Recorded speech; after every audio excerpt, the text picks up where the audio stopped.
Magandang gabi po sa ating lahat. Ngayon po ngayon ay linggo ng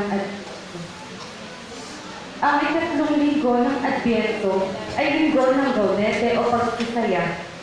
Inaanyayahan tayo ng mga pagbasa na salubungin ang Panginoon ng buong galak at kasiyahan. Sa Ebanghelyo, sinasabi ni Jesus sa mga subong padala ni Juan Bautista na dumating na ang Mesiyas sapagkat ang mabuting balita ay naihatid na sa mga dukha. Bilang panimula ng ating pagdiriwang, masitayo po tayo lahat.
Simulan po natin ang ating banal na pagdiriwang sa ngalan ng Ama at ng Anak at ng Espiritu Santo. Amen.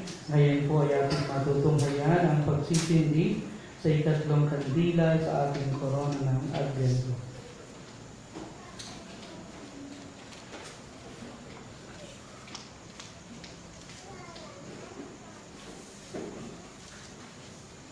Maraming salamat po para pakampo natin ang ating pagpapagsindi. Ang pagpapala ng ating Panginoong Jesucristo, ang pag-ibig ng Diyos Ama, at ang pakikipagkaisa ng Espiritu Santo naway sumayin lahat. At sumayin. Mga kapatid, tayo ngayon ay nasa ikatlong linggo ng panahon ng Adbyento at itong linggo ito ay tinatawag natin Gaudete Sunday o linggo ng kagalakan. Nawa sa lubugin natin ang pagdating ni Kristo ng may kagalakan sa ating puso. At para maging ganap ang ating kagalakan, sa katahimikan ng ating mga puso, aminin natin ang ating mga nagawang kasalanan upang tayo maging marapat na gumanap sa banal na pagdiriwang.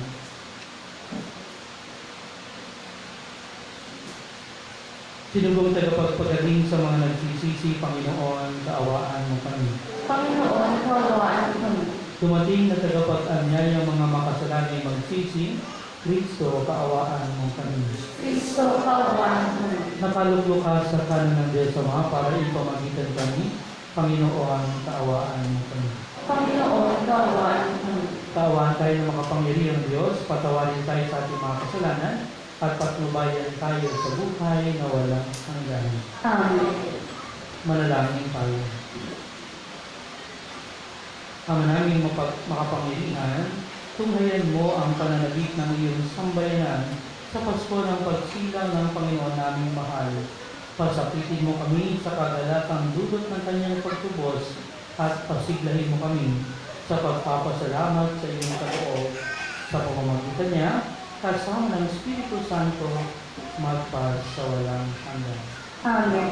Magsiyo po at makinig sa pagpapahayag ng salita ng Diyos. Sa unang pagbasa, ang bayan ng Israel ay awit sa galak sa kanilang pagbabalik sa Jerusalem. Ito rin ang inaasahan nating mga Kristiyano sa muling pagdating ni Jesus. Tayo ihahatid sa walang hanggang kaharian ng Ama. Pagbasa mula sa aklat ni Propeta Isaías. Ang ulilang lupain malaan ng tigang ay muling sasaya. Mananariwa at mamumulaklak ang ilang. Ang daming ilang ay aawit sa tuwa. Ito'y muling gaganda tulad ng mga bundok ng Libano at mamumunga ng sagana tulad ng Carmelo at Saron. Mamamasdan ng lahat ang kalininan at kapangyarihan ng Panginoon. Inyong palakasin ang mahinang kamay at patatagin ang mga tuhod na lupaipay. Ito ang sabihin sa pinanghihinaan ng loob. Huwag kang matakot. Laksan mo ang iyong loob.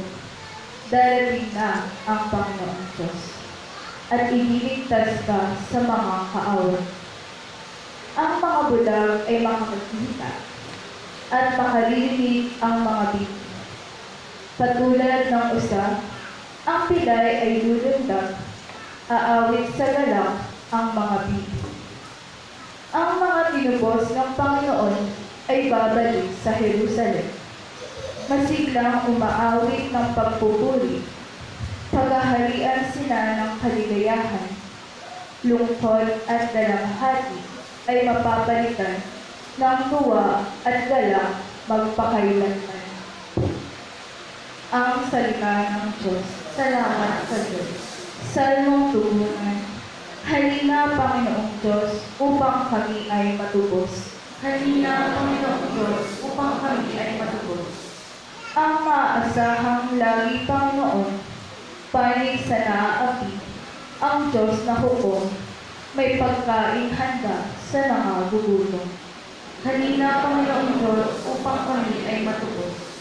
Pinalaya niya ang mga nabihang, isinasauli paningin ng bulag. Lahat ng inapi ay itinataas, ang mga hihirang niya'y nililingan. Halina, Panginoong Diyos, upang kami ay matubos. Isinasanggalang ang mga dayuhang sa lupain nila'y doon tumatakan. Tumutulong siya sa balot o nila. Masamang balangkas, pinipigil niya. Halina, Panginoong Diyos, upang kami ay matubos. Walang hanggang hari ang Diyos na poon. Nabubuhay lagi ang Diyos mo siya. Halina, Panginoong Diyos, upang kami ay matubos. Sa ikalawang pagbasa, pinapayuhan ni Apostol Santiago ang mga Kristiyano na manatiling tapat sa kanilang pananampalataya at mabuhay sa pag-ibig at kapayapaan. Sa kabila ng mga paghihirap sa buhay, tahimik na kumikilos ang Panginoon, hindi nililingid sa Panginoon ang taong tapat. Pagbasa mula sa sulat ni Apostol Santiago. Kaya't magtiyaga kayo, mga kapatid, hanggang sa pagdating ng Panginoon.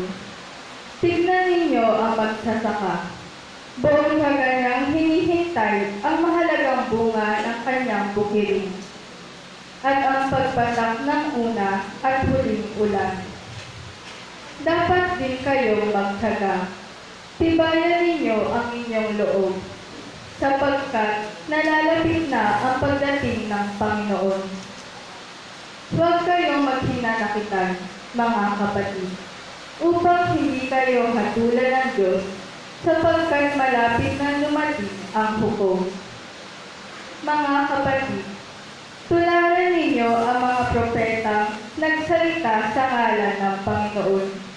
Buong tiyaga silang nagtiis ng kahirapan. Ang salita ng Diyos. Salamat sa Diyos. Magsitayo po.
Sumayo.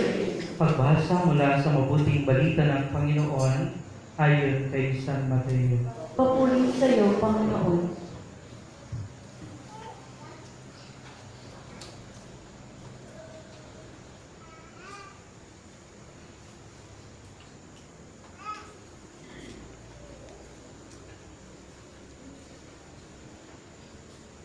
Noong panahong iyon, nang mabalita ng Juan Bautista na nooy nasa bilangguan ang mga ginagawa ni Kristo, kaya't nagsugo si Juan ng kanyang mga alagad at itinatanong sa kanya, "Kayo po ba ang ipinangakong paririto o maghihintay pa kami ng iba?"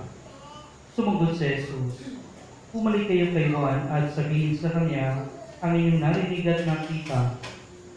Nakakikita ang mga bulag, nakalalakad ang mga pilay, gumagaling ang mga ketungin, nakaririnig ang mga bingin, muling nabubuhay ang mga patay, at itinangangaral sa mga dukha ang mabuting balita.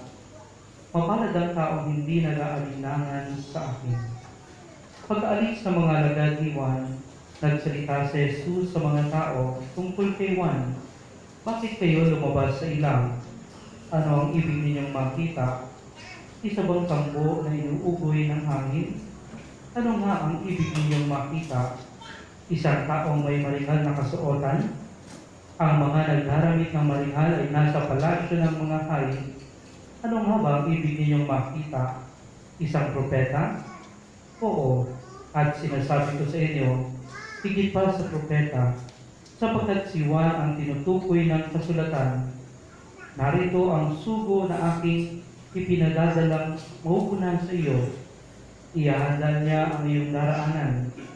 Sinasabi ko sa inyo, sa mga isinilang, wala pang lumilitaw na higit na dakila kay Juan Bautista.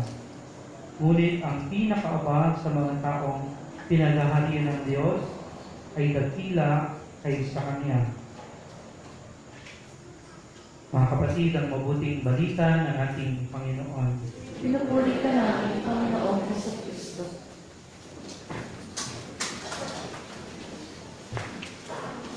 Magandang gabi po sa inyong lahat. Pati naman po ninyo mga katabi nyo ng magandang gabi. At hitian ninyo ng bonggang-bongga. Simbang gabi naman. Unang araw ng simbang gabi at unang araw ng ating paglulubina para sa ating mahal na Birhen Maria at ikatlong linggo sa panahon ng Advento, ang Gaudete Sunday. Mga kapatid, sabihin mo nga sa katabi mo, gusto ko happy ka.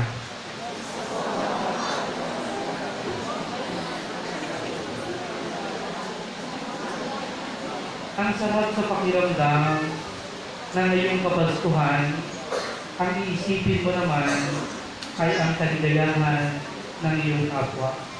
Diba? Sa maraming pagkakataon, ang iniisip natin ay ating pangsariling kaligayahan. Paano ko sasaya? Paano ko liligaya? Ngayong Kapaskuhan bago matapos ang taon, isipin naman sana natin kung paano magiging masaya ang kapwa mo at paano ikaw ay magiging dahilan ng kaligayahan ng iyong kapwa.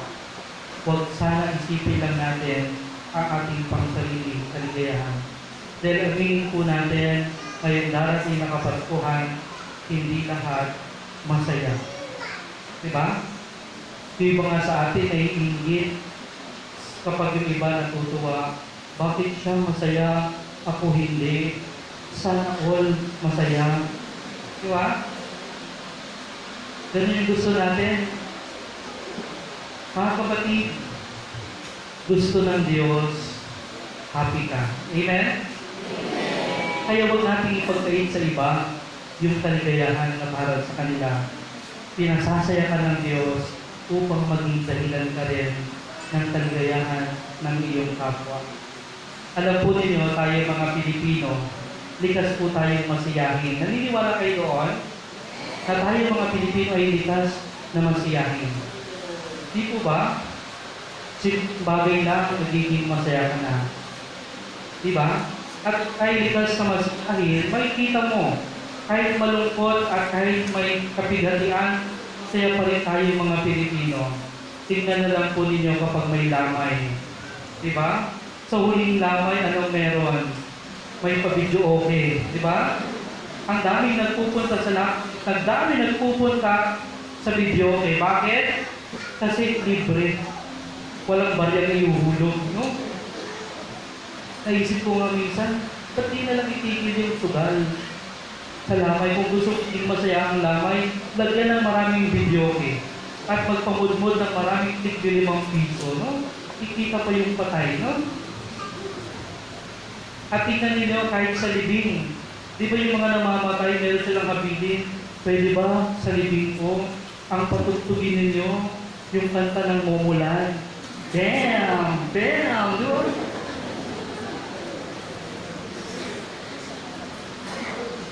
May kanya-kanya tayong pamamaraan para maging masaya. Diba? Kahit na sa gitna ng baha, makikita nyo na baha na. Yung mga bata nagtatampisaw sa baha, nagbabasaan pa, parang ang saya-saya. Diba? Yung mga nasa evacuation center na dapat ay talagang napipighati, makikita mo may ngiti pa rin sa kanilang mga mata. Diba? Sa kanilang mga labi. Tatanungin natin, saan humuhugot ng saya ang Pilipino? Saan kayo humuhugot ng saya? Alam po ninyo, mababaw lang ang ating kaligayahan. Pag sinabing mababaw, hindi ibig sabihin cheap yung ating kaligayahan, kundi madali tayong mapasaya. Mababaw lang yung dahilan upang tayo ay maging masaya. Para bagang madaling makita o mahuli ang ating kiliti. Di ba? Kilitin mo ang katabi mo kung may kiliti yan. Uy! Madaling mahuli ang ating kiliti. Sa mga simpleng bagay, napapasaya tayo. Di ba? Yung batiin ka na ng kapitbahay mo ng good morning, ang saya na. Batiin ka ng kaibigan mo ng maligayang Pasko, ang saya mo na. Yung maalala ka, ang saya mo na. Madali tayong maging masaya. Mababaw yung ating kaligayahan, pero kahit mababaw ang kaligayahan, yung timo noon ay napakalalim sa ating buhay. Hindi natin makakalimutan yung simple kaligayahan ay dulot sa atin ng ating kapwa. At sana ngayong Pasko, kung paano tayo pinapasaya ng Diyos, ganun din yung gawin natin sa ating kapwa, paligayahin natin ang isa't isa. Maging dahilan tayo ng kaligayahan ng ating kapwa. Hindi tayo yung dahilan ng kanilang kapighatian. Hindi tayo yung dahilan ng kanilang pagdurusa. Hindi tayo yung dahilan ng kanilang paghihirap. Kung minsan ganyan tayo eh. Imbis na tayo ay magpagaan sa buhay ng ating kapwa, kung minsan tayo pa yung nagiging pabigat sa ating kapwa. Tama mali? Sa maraming pagkakataon, nagiging pabigat tayo. Tayo yung nagiging dahilan ng kalungkutan. Halimbawa na lang, yung kapwa mo ng utang sa'yo. At pagka-utang sabi mo, Mare, may tubo yan ha, 20%. Sa palagay mo, nakatulong ka? Hindi. Nakapagpabigat ka. Hindi niya mabayaran yung utang niya kasi ang binabayaran niya yung interest. Diba? Mga kapatid, maging dahilan tayo ng kaligayahan ng kapwa. Ang Panginoon, ang dami niyang ibubuhos na biyaya sa inyo ngayong Kapaskuhan. Paliligayahin niya kayo ngayong Kapaskuhan dahil alam niya at gusto niya na sa inyo dumaan ang kaligayahan ng kapwa mo. Alam po ninyo, mga kapatid, ang sarap sa pakiramdam kahit isang tao mapasaya mo. Di po ba? At saan natin ihuhugot yung kaligayahan nito? Sa Diyos. Dahil ang Diyos lamang ang siyang makapagbibigay sa atin ng tunay at ganap na kaligayahan. O yung tinatawag nating fullness of joy. Sabihin nga po ninyo, fullness of joy.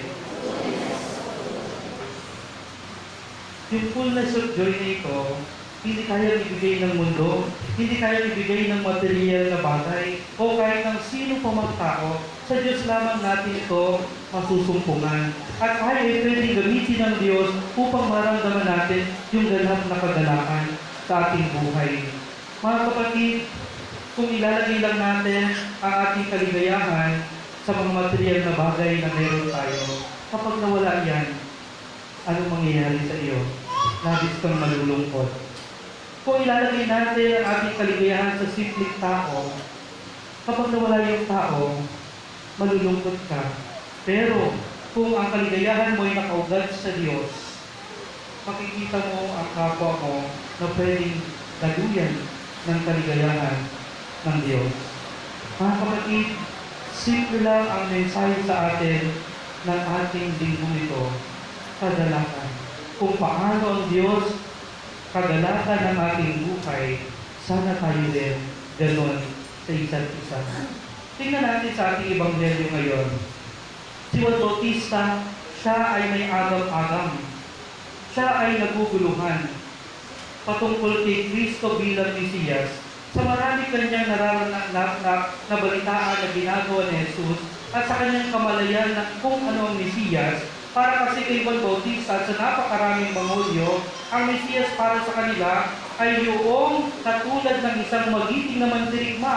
Para sa kanilang Mesiyas ay isang magiting na mandirigma, may sandata at makikipaglaban, makikipagtunggali sa mga Romano. Yun yung kanilang kamalayan ng pagiging isang Mesiyas. Pero para kay Kristo, hindi ganun yung kanyang Mesiyas. Kaya siya ay naguguluhan, siya ay nagtatanong. Nung nabalitaan niya yung mga ginagawa ni Kristo at sinasabi ng marami na si Kristo ang Mesiyas, nagpadala siya ng kanyang mga alagad at tinanong, anong sabi ng mga alagad, kayo po ba ang hinihintay namin o meron pa kami dapat hintayin?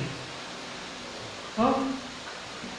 Kasi si Kristo sa kanyang mga ginagawa ay talagang hindi tumutugma sa kanilang pananaw ng Mesiyas. Paano si Kristo Mesiyas sa kanilang pananaw? Si Kristo kasi nagpapagaling ng mga may sakit, bumubuhay ng mga patay. Diba? Nakikipabuhay sa mga makasalanan. Hinihipo ang mga marurumi. Para sa kanila, hindi yun ang kanilang pananaw ng Mesiyas. Kaya si Juan Bautista ay nag-aalinlangan. Mga kapatid, kuminsan sa buhay natin, nag-aalinlangan din tayo sa Diyos. Diba? Kuminsan tinatanong natin ng Diyos, kung ikaw talaga yung Diyos na aking sinasamba, bakit hanggang ngayon may karamdaman pa rin ako? Diba? Kung ikaw yung Diyos na aking sinasamba, bakit iniwan ako ng aking asawa? Kung yung ikaw ang Diyos na aking sinasamba, bakit hanggang ngayon naghihirap pa rin ako? At kung ikaw yung Diyos na aking sinasamba, bakit ngayon, hanggang ngayon, wala pa rin akong asawa? Wala pa rin nagkakapalit sa akin? Mga kapatid, anong sinabi sa Ebanghelyo? Mapalad ang mga hindi nag-aalinlangan sa Diyos. Huwag tayo mag-alinlangan sa Diyos sapagkat ang Diyos ay laging tapat at laging totoo sa kanyang mga pangako. Anong sinasabi sa ating kalawang pagbasa? Sinasabi ni Santiago, maging mapagtyaga kayo. Huh? Kung ikaw ngayon ay may karamdaman at hindi pa nakakasumpo ng kagalingan, magkakasya tayo sa pananalangin. Amen? Kung ikaw ngayon ay nagdurusa pa, magkakasya tayo. Diba? Kung ikaw ay walang asawa, ewan po.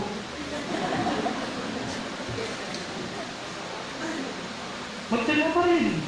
Diba? Darating yun. Umita ng sign.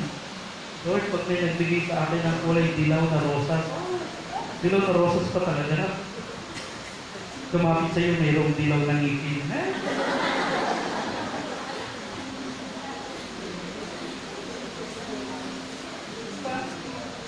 Maging magtyaga.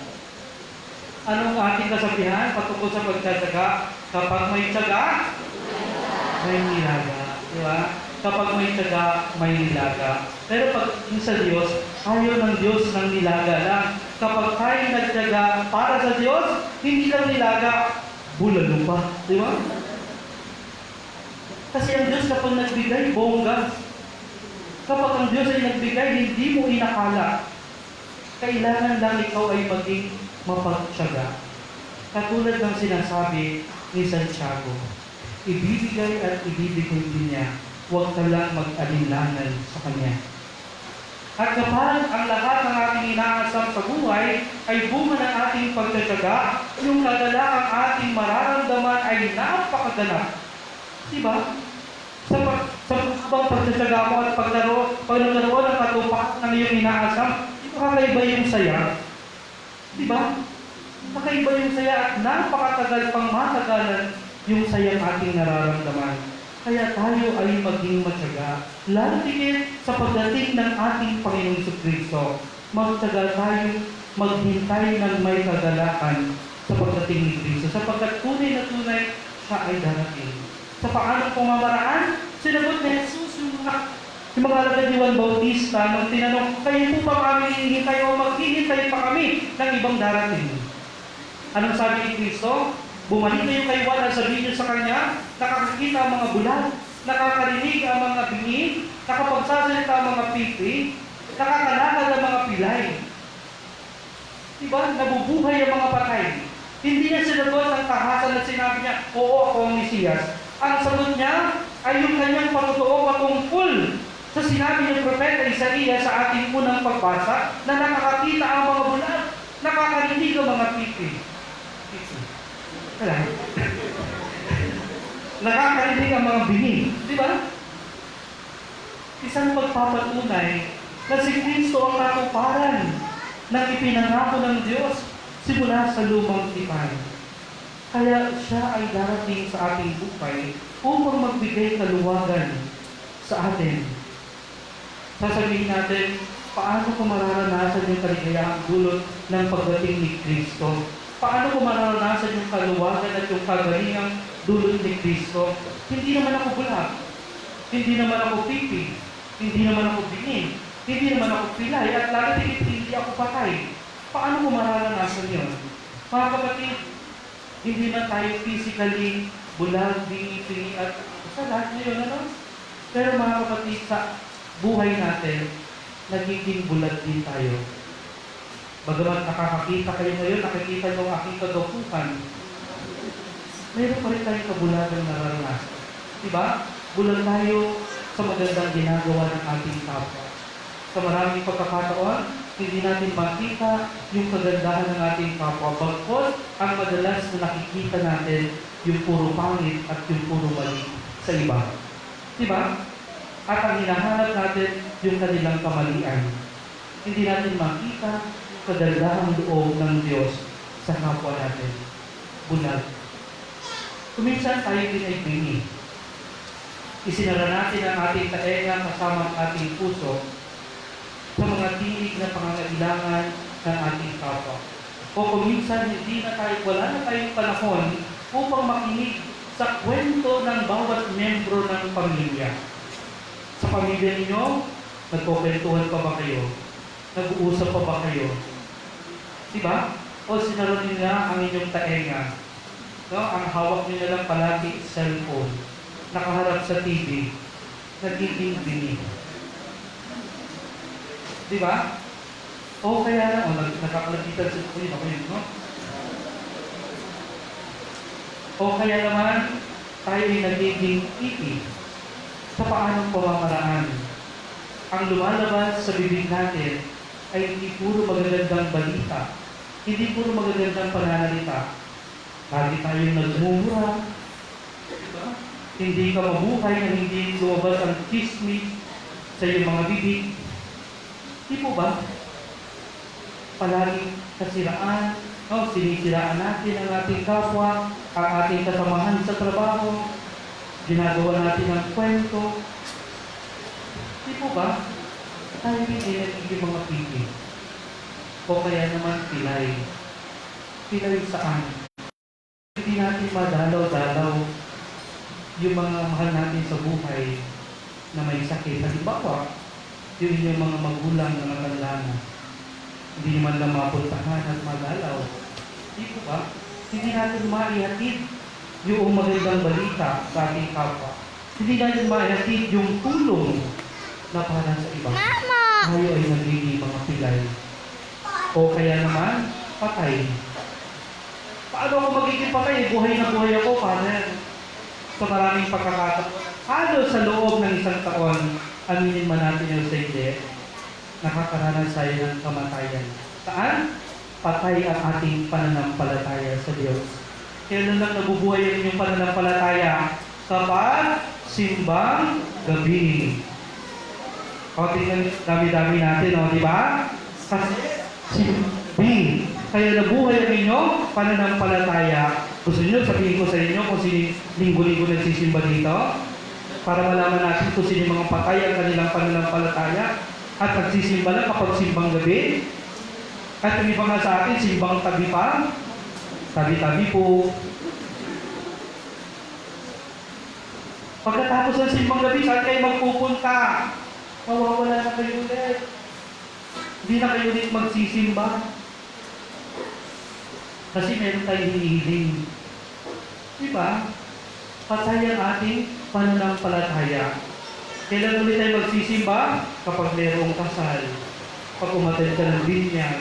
Kapag umattend ka ng libing. O kaya, kapag ikaw na yung ililibing. Diba? Paano kapatid? Ang pananampalataya ay dapat laging buhay. At si Kristo sa kanyang pagdating, gusto niya tayong bigyan ng iba yung buhay, lalapigit ang buhay na walang hanggan. At makakamit natin ito kapag palating buhay ang ating pananampalataya sa Kanya. Sana po, buong taon natin buhayin ang ating pananampalataya sapagkat walang ibang hinahangad ang Diyos para sa inyo. Dahil ang gusto ng Diyos, happy ka. Amen. Magsitayo tayo, sumasampalataya ako sa Diyos ang makapangyarihan. May gawa ng langit at lupa. Sumasampalataya ako kay Jesucristo, iisang anak ng Diyos, Panginoon natin lahat. Nagkatawang tao siya lang ng Espiritu Santo. Pinanganak ni Santa Maria Virgen. Pinagpakasakit ni Poncio Pilato. Ipinako sa krus na matay inilibig. Nanaog sa kinaroroonan ng mga yumao. Nang may tatlong araw na buhay ng muli, umakyat sa langit, nalulok sa kanan ng Diyos ang mga makapangyarihan sa lahat. Doon magmumulang paririto at hukom sa nangabubuhay at nangamatay na tao. Sumasampalataya naman ako sa Diyos Espiritu Santo, sa banal na simbahang Katolika, sa kasamahan ng mga banal, sa kapatawaran ng mga kasalanan, sa pagkabuhay ng muli ng namatay na tao, at sa buhay na walang hanggan. Amen. Magalak tayo at magpasalamat sa Diyos na walang sawang nakikinig at tumutugon sa ating mga pangangailangan. Sa bawat panalangin ng ating tutugon, Panginoon, dinggin mo ang aming panalangin. Panginoon, dinggin mo ang aming panalangin.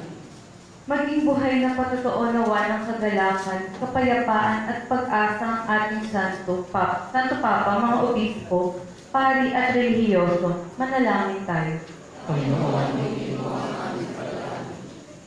matularan nawa ng mga pinuno ng ating pamahalaan ang payak, matuwid at makatarungang pamumuhay ni Juan Bautista. Manalangin tayo. Panginoon, dinggin mo ang aming panalangin. Makatagpo nawa ng ginhawa, kalakasan at galak sa Diyos ang mga naghihinagpis dahil sa matinding pinagdaraanan o karamdaman. Manalangin tayo. Magkaisa at magtulungan nawa ang lahat ng mamamayang Pilipino tungo sa kapayapaan, kaunlaran at kagalakan ng ating bayan. Manalangin tayo. Isama rin po natin sa ating panalangin ang pasasalamat at espesyal na intensyon ni Arlene Chicana and family. Manalangin tayo. Para sa kapayapaan ng kaluluwa ni Mr. Cleto Chicano, Miss Annalisa Chicano, Mr. Reynaldo Chicano, Mrs. Candelaria Realino, at Mrs. Lidia Ranola, manalangin tayo.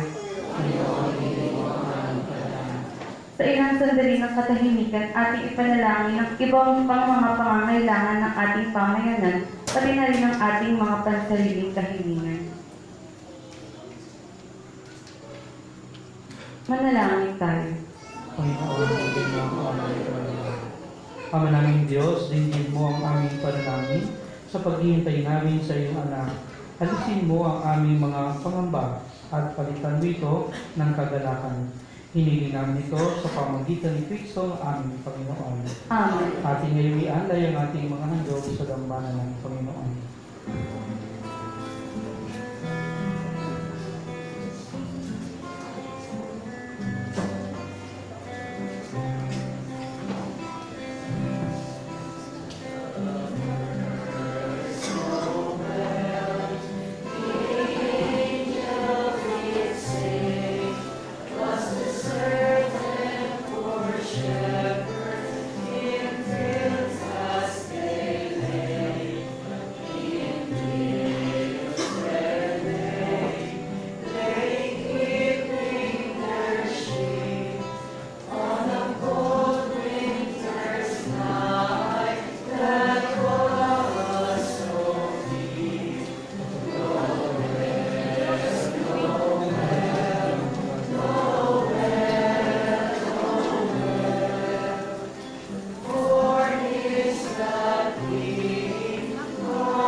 Manalangin kayo mga kapatid upang ang paghahain natin ay kalugdan ng Diyos sa mga makapangyarihan. Tanggapin nawa ng Panginoon itong paghahain sa iyong mga kamay, sa kapurihan niya at karangalan sa ating kapakinabangan at sa buong sambayanan niyang banal.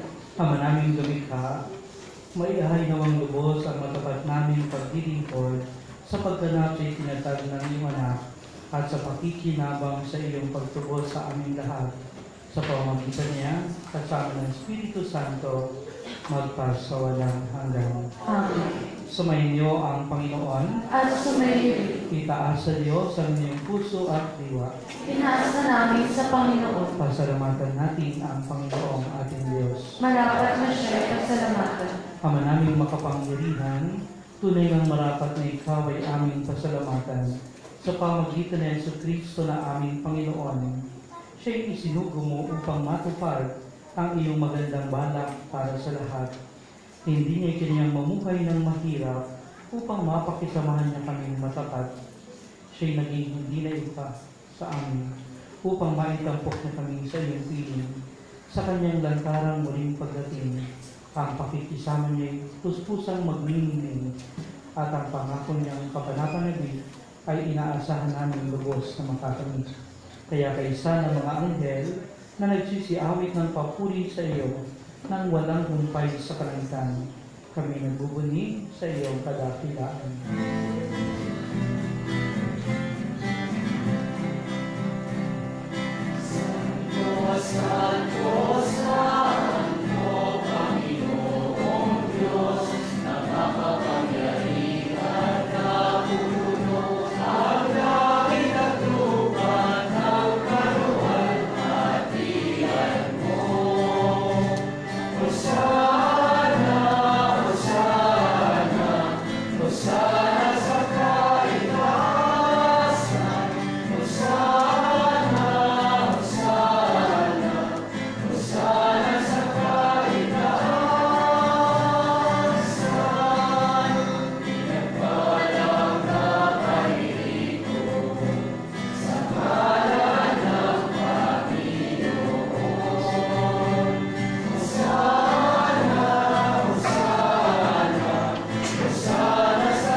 Dapat kang purihin ang kanang tinapay, sapagkat sa pamagitan ng iyong anak na aming Panginoong Kristo at sa kapangyarihan ng Banal na Espiritu, ang lahat ay binibigyan mo ng buhay at kabanalan. Walang sawang tinitipon ng iyong sambayanan upang mula sa pagsikat hanggang sa paglubog ng araw, maihandog ang malinis na alay para sambahin ang iyong ngalan. Ama, isinasamo naming pakabanalin mo sa kapangyarihan ng Banal na Espiritu ang mga kaloob na ito na aming inilalaan sa iyo. Ito nawa ay maging katawan at dugo ng iyong anak at aming Panginoon Kristo na nag-utos si pagdiwang ang misteryo nito. Noong gabing ipagkanilo siya, hinawakan niya ang tinapay. Pinasalamatan kanya. Pinagati-hati niya iyon. Iniabot sa kanyang mga alagad at sinabi, "Tanggapin ninyong lahat ito at kanin. Ito ang aking katawan na ihahandog para sa inyo."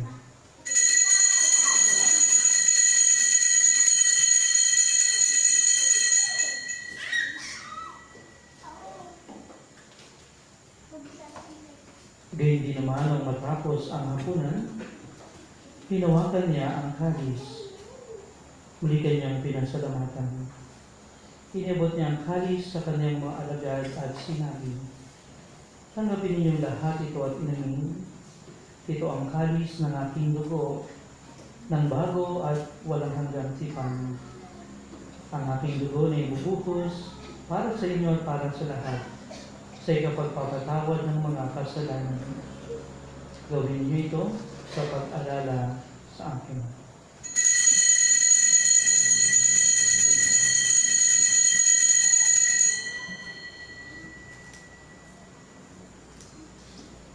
Ipaghuni natin ang misteryo ng pananampalataya.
Ginugulitan namin ang pagkamatay ng iyong anak na sa amin nagligtas, gayon din ang kanyang muling pagkabuhay at pag-akyat sa kalangitan, samantalang kanyang pagbabalik ay pinananabigan.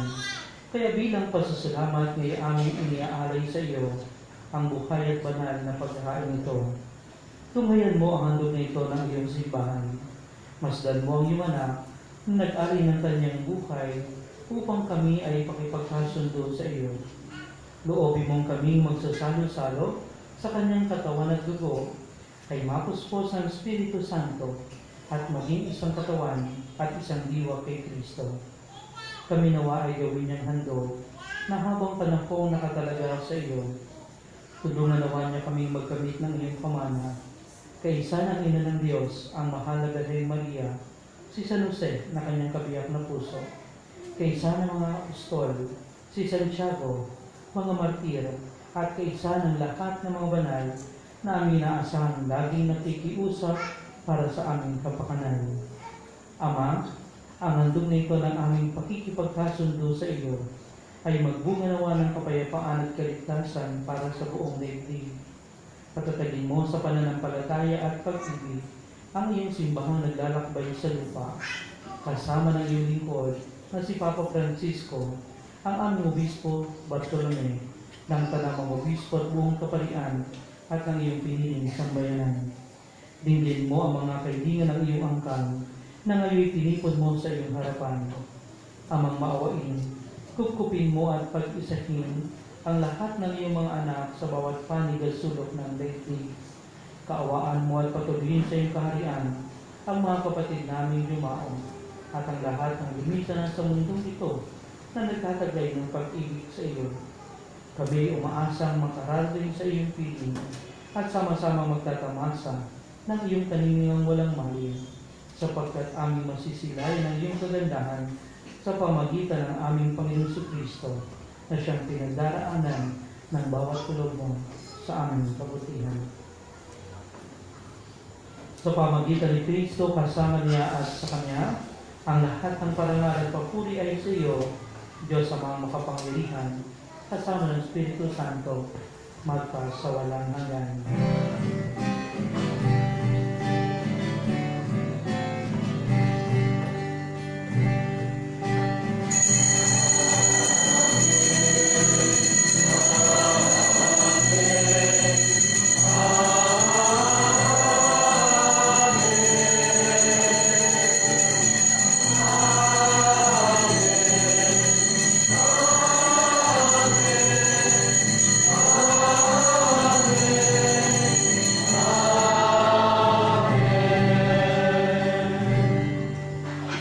Sa tagubilin ng mga nakagagaling na utos at turo ni Jesus na Panginoon natin na Diyos, ipahayag natin ang lakas sa loob.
Hinihiling namin kamilya sa lahat ng masama, pagkalooban ng kapayapaan araw-araw, iligtas sa kasalanan at ilayo sa lahat ng kapahamakan. Samantalang aming pinananabikan ang dakilang araw ng pagpapahayag ng tagapagligtas namin sa Kristo. Sapagkat sa iyo ang kaharian at ang kapangyarihan at ang kapurihan magpakailanman. Amen. Panginoong Kristo, sinabi mo sa iyong mga apostol, kapayapaan ang iniiwan ko sa inyo, ang aking kapayapaan ang ibibigay ko sa inyo. Tumayan mo ang aming pananampalataya at huwag ang aming mga pagkakasala. Pagkalooban mo kami ng kapayapaan at pagkakaisa ayon sa iyong kalooban, kasama ng Espiritu Santo magpas sa walang hanggan. Amen. Ang kapayapaan ng Panginoon ay laging sumainyo. At sumayin. Magbigay tayo ng kapayapaan sa isa't isa.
Ito ang kordero ng Diyos. Ito ang nag-aalis sa mga kasalanan ng sanlibutan. Mapalad ang mga inaanyayahan sa kanyang pagkakas. Panginoon, hindi ako karapat dapat na magpatuloy sa iyo. Ngunit sa isang salita mo lamang ay gagawin na.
Magandang gabi po sa ating lahat. Ngayon po ay gabi ng mga mag-asawa, kaya inaanyayahan po ang lahat ng mag-asawa magsimba ngayong gabi. Huwag na po kayong masaya. Ano gagawin natin sa mag-asawa? Bibigyan ng mag-asawa ang sampal, bibigyan. Lapit po kayo. Siguraduhin niyo po yung dadalhin niyo ay asawa niyo.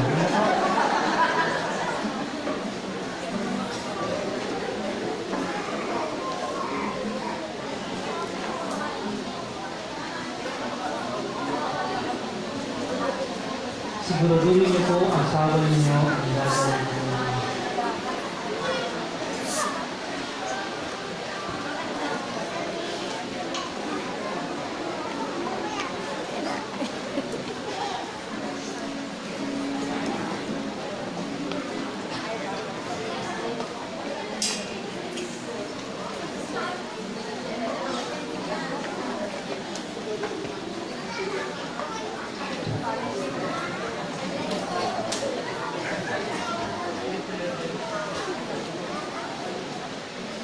Cinderella, Snow White, Little Mermaid. Ano bang fairy tale ang nakagisnan natin? Pare-parehong mga kwento ng pag-ibig na nauuwi sa kasalan. Kaya naman, bata pa lang, sino bang hindi naghangad magsuot ng trahe de boda habang inaabangan ka sa altar ng iyong Prince Charming? Mga kwento ng pag-ibig na hangad ng lahat ay happy ending. Ngunit saan nga ba natatapos ang kwento ng pag-ibig? Kapag ba sinabi na ng pari na, I now pronounce you husband and wife, o you may now kiss the bride? Hindi ba't hindi naman natatapos ang kwento ng pag-ibig? Dahil ang buhay ng mag-asawa ay nagpapatuloy. Ang kwento ng mag-asawa ay kung paanong isabuhay nila ang kanilang mga pangakong noong sila'y nakaharap sa dambana. Na sa hirap o ginhawa, sakit o kalusugan, sila'y di mapaghihiwalay. Hindi natatapos ang kwento ng mag-asawa. Para itong isang mahika, hindi nga lang tulad ng kay Snow White o kay Cinderella, dahil ang kwento ng mag-asawa ay parang isang Frozen. Kayang labanan ang lahat ng problema at panlalamig. Kaya naman sa lahat ng mag-asawang naririto ngayong gabi, tunay kayong kahanga-hanga. Naway mas pag-alabin ng ating Panginoong nalalapit na ang pagsilang, ang pag-ibig sa inyong mga puso, upang ang tahanan ninyo ay maging kanyang sabsaban sa darating na Kapastuhan.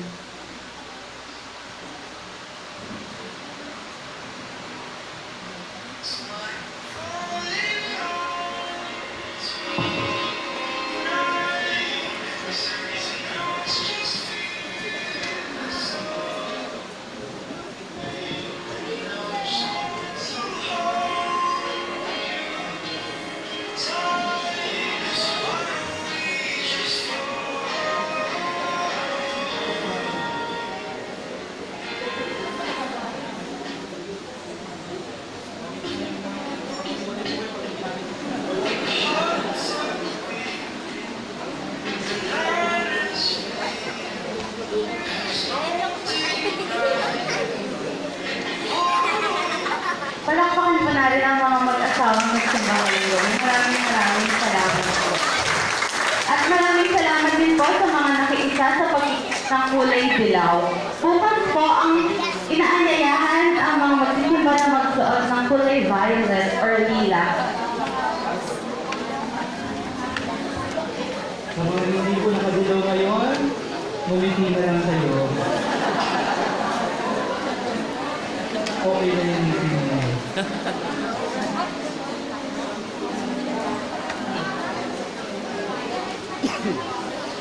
Muli Muli po, magandang gabi po sa ating lahat at welcome po sa Garden of Prayer.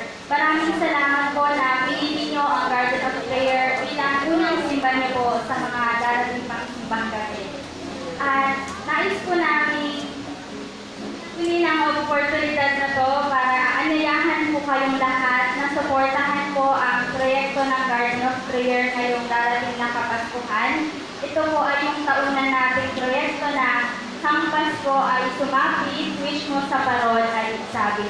Kung saan po bibili po tayo ng mga parol, katulad po ng hawak ko dito sa harapan, na pwede po nating sulatan ng ating mga kahilingan. At ito po yung isasabit natin sa ating Christmas tree po na makikita natin sa baba.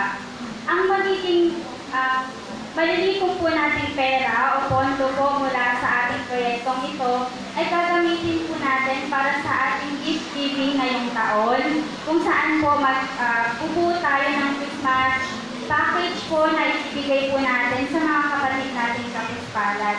So sana po suportahan po natin itong project na ito para po marami tayong pamilyang mabigyan at mapasaya ngayong Pasko. Maliban po sa project na ito, pwede rin po tayong mag-alay ng kahit ano pong pwede natin i-offer tuwing isa po. Meron po kami hinandang mga pulutan po, ang laman po ng pwedeng canned goods, pwedeng spaghetti package, kung pwede po natin ihanda para sa Pasko na pwede po natin i-offer kapag nagsimba po tayo dito sa Garden of Prayer. Ang ating gift giving po ngayong taon ay sa December 22 po, araw po yun ng linggo, at ang ating recipient po ay sa Alibang Mga Libaka po. Yun po yung bahay sa bundok po, tagpas ng Ibangon. So sana po, katulad po ng mga nakaraang taon na naging successful ang ating gift giving, sana po ngayong taon din po at sana po mas marami tayong pamilyang mabigyan. At pagkatapos po ng misa, sana po samahan rin kami sa ating Christmas tree lighting sa baba po pagkatapos nitong misa. Muli po magandang gabi at maraming salamat po. Magsituloy po tayo lahat. Manalangin tayo. Kamananging mapagmahal, ang pinagsaluhan namin ngayon sa ipagpapatawad ng mga kasalanan ay magpagindapat nawang kami maging handa para sa Pasko ng pagsilang ng liwanag na siyang namamagitan kasama ng Espiritu Santo magpa sa walang hanggan. Amen. Muli maraming salamat po sa lahat ng mga naglingkod sa atin, sa banal na misa nito, sa mga nag-alay. Maraming salamat po sa inyo at kalpige sa inyong lahat na nagsimba. Maraming salamat po sa inyong presensya. Palapakan natin ang bawat isa. Sumayin niyo ang Panginoon. At sumayin. Magsiyo po kayo habang iginagawad ang pagbabasbas. Ang makapangyarihang Diyos Ama ng bugtong na anak na naparito na noon at hinihintay natin bumalik ngayon, ay siya nawa magpabanal sa inyo, pakundangan sa liwanag ng kanyang pagdating, at sa rinawang pumuspo sa inyo ng pagpapala ngayon at magpasawalang hanggan. Amen. Pagtataginawa niya kayo sa pananampalataya, paligayahin sa pag-asa at pakilusin sa pag-ibig na puspos ng sigla, ngayon at magpasawalang hanggan. Amen. Kayo nagaganap sa pagdating na nagkatawang taong manunubos, ay puspusin nawa niya ng gantimpalang buhay na di matatapos kapag siya'y dumating ng may kadakilaang lubos, magpasawalang hanggan. Amen. At pagpalain po kayong lahat ng makapangyarihang Diyos, ang Ama, at ng Anak, at ng Espiritu Santo. Amen. Tapos ang ating banal na misa, pumahay kayong taglay, ang pag-ibig at kapayapaan ni Kristo. Salamat sa Diyos.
motor na lang yun. Mamas ko tayo kay Bato.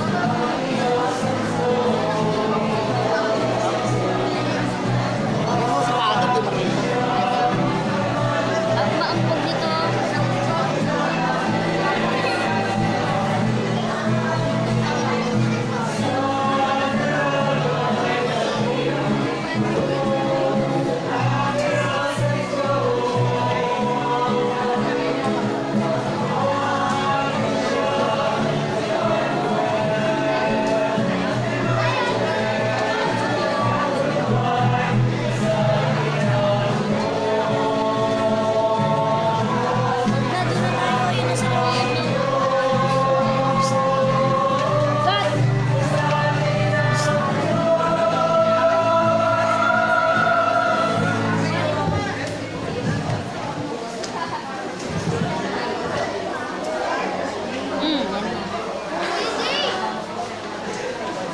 Hawakan mo nga anak. Inaiwan niya yung cellphone niya. Buti hindi natutunggan. Hawakan. Kasi po. Tingnan yung ano yung magre-repack. Ay, hindi ko pa po alam. Ate, ano ka po? Kami na.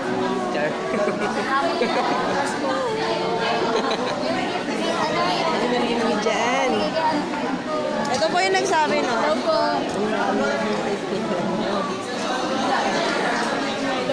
Lola, bumaba pa.